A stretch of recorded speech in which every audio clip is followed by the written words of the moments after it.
What's up, everybody? Welcome to BioS3 Raw TV. Ever since I started collabing with the Gorilla Chemist Brian, we've been digging up some pretty cool shit, okay? And this is just another one of those fucking things. And like sometimes I'll have an idea and I'll be like, yo, Brian, check this out. This, and this. Well, what do you think about this? And where the fuck did this come from? Let's look into it, because nobody ever really talks about it. They just take this people's word and they fucking run with it. And what I want you to do now is think about bro science and science, right? And what I'm trying to get at right now is this study is on muscle protein synthesis in response to nutrition and exercise, okay? We're going to look at the nutrition aspect of it.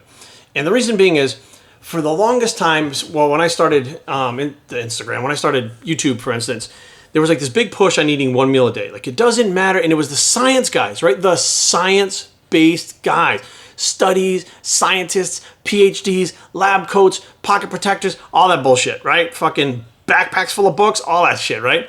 They were the ones preaching it doesn't matter, because there's studies that have been done that say that if you eat one meal a day, there's no difference than if you eat 5, 6, 7 meals a day. And I think they were talking about metabolism as far as burning fat. I think that was like a fat loss thing. I don't really think it was a muscle building thing, but I think in general, even if it wasn't talked about, people automatically applied it to the muscle building aspect too, saying all I need to do is eat one meal a day. Now, I kind of always looked at the guys who were eating 5, 6, 7 meals. They always look better than the guys eating one meal. They always do. Every single fucking time. Very rarely is the person eating one meal look better, get faster gains, get leaner faster. Almost fucking never. If it is, the percent is so small that scientifically, if there was a study on it, they would say, well, this is fucking the inaccurate, fucking inefficient way to do it.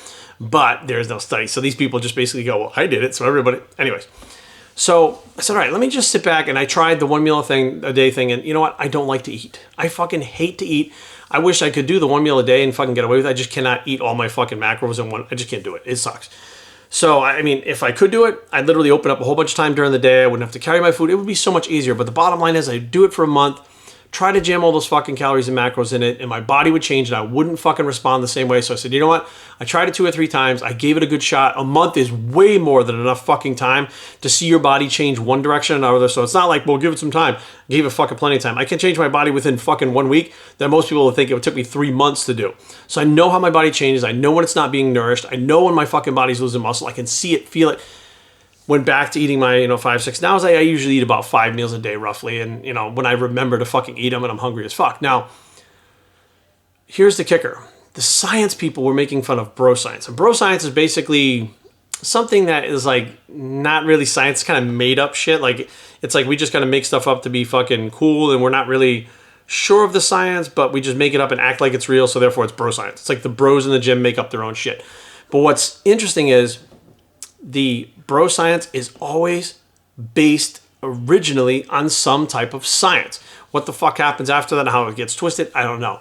But this one is muscle protein synthesis in response to nutrition. Now, 2 PhDs, 2 doctors did this. And what they found was super interesting. And it actually, as far as building muscle, this completely goes against what those one meal a day people talk about as far as building muscle. Now, speeding up metabolism and fat loss, I don't fucking know because I'm not delving into that yet. But what they found, interesting, right?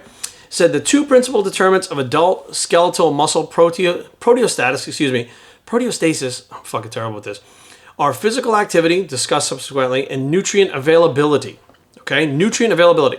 The anabolic effects of nutrition are principally driven by the transfer and incorporation of amino acids captured from dietary protein sources, okay, into skeletal muscle proteins. The purpose of this is to compensate for muscle protein that is lost in fasted, post-absorptive, lost in fasted periods due to, for example, amino acid oxidation and carbon donation for liver gluconeogenesis. Critically, assuming good health and mobility, this is the dynamic fasted loss fed gain cycle, okay? Fasted loss fed gain cycle. So what they found was, while you're fasting, your body is actually catabolic, okay? So they're saying that basically your body tears down muscle protein, tears down skeletal tissue in a fasted state. And they found out when they're fed, it's the reverse. It actually builds up. Now here's the kicker. There was 10 grams of essential amino acids. 10 grams is the equivalent to 20 grams of protein, okay? This was done in 2009, this study was done, right? It said, It was after a lag time around 30 minutes, there's a large increase in muscle protein synthesis, peaking around 1.5 hours before returning to baseline in 2 hours. Okay? Think about what they're saying. They're saying if you spike your, let's say, metabolism, okay, with 20 grams of protein or 10 grams of essential amino acids, within 1.5 hours, it has increased dramatically to an anabolic state, okay, a muscle building state. Within 2 hours, it has decreased so much that it's back down to baseline, okay? And what happens is, if it's not fed again, it drops below baseline because in the fasted state, there's more muscle protein breakdown, okay? Not amino acids from the amino acid pool being used, not necessarily glycogen being used, skeletal muscle being broken down. That's what they found with people that exercise, because exercise is included in this. Now, the average person that sits on the couch, I don't know if it works the same way. So those people that are sitting there eating one meal a day, who are fasted for how many fucking hours a day, and they jam all that protein in their body.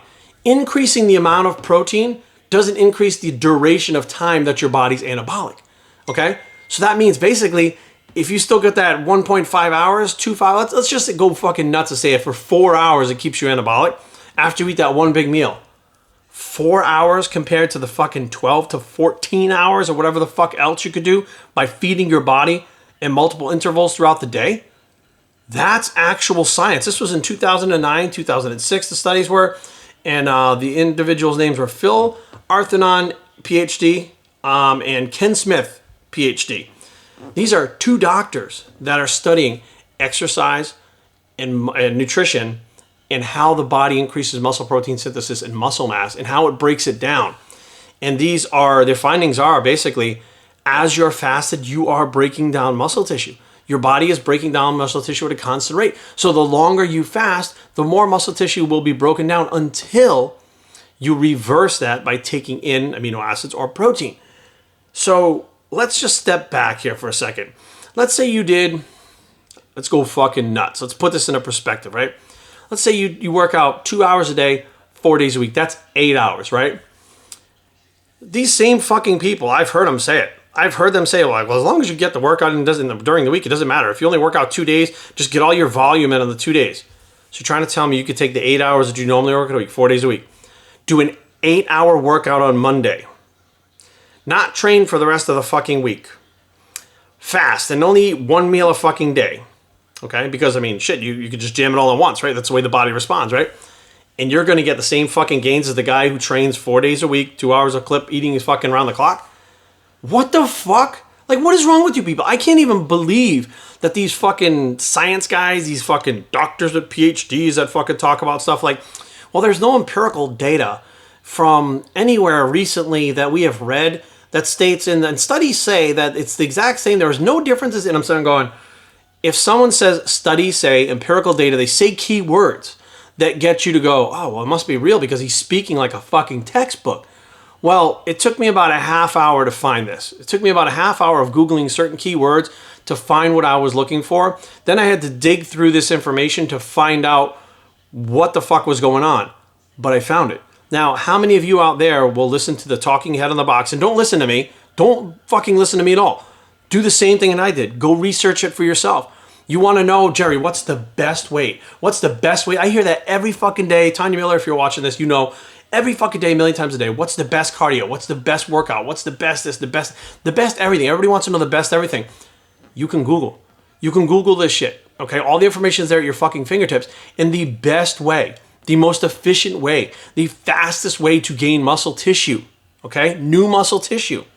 Of course, working out, you need to stimulate the muscle. But you need to include essential amino acids or protein sources, not in one fucking meal. I'm not saying it has to be 20 meals a day, but broken down into 3, 4, maybe 5 meals, it is going to be more efficient, it is going to be faster gains, and more effective than if you're eating the fucking one meal a day, like all these fucking ring dings that want to take your money and tell you, oh, it doesn't matter, eat whatever the fuck you want, one meal a day, don't even work out if you don't want to, because you know what, we're all one big fucking happily retard family that wants to do whatever we want. Now give me your fucking money. All the information is here. So hopefully this is going to spark some bullshit. I want it to spark bullshit. I want people to fucking see this, tell people about it, argue with other people about it, argue with me about it, but in the long run, have people actually go research this shit themselves and actually fucking see that these science guys that you listen to because they're science guys, it's not that they don't know what the fuck they're talking about, but they base their information on what's best for them, their clients, their business, and their money-making opportunities. And they fucking bend it and they make it fit. Not that it's not real, but they bend it and they make it fit. And you don't know the fucking difference unless someone comes around and tells you this shit right here. BioStreamTraining@gmail.com. Leave comments down below, but don't fight. www.biostraining.com is a blog. It's a muscle protein synthesis because I ate 3 times today and we are out.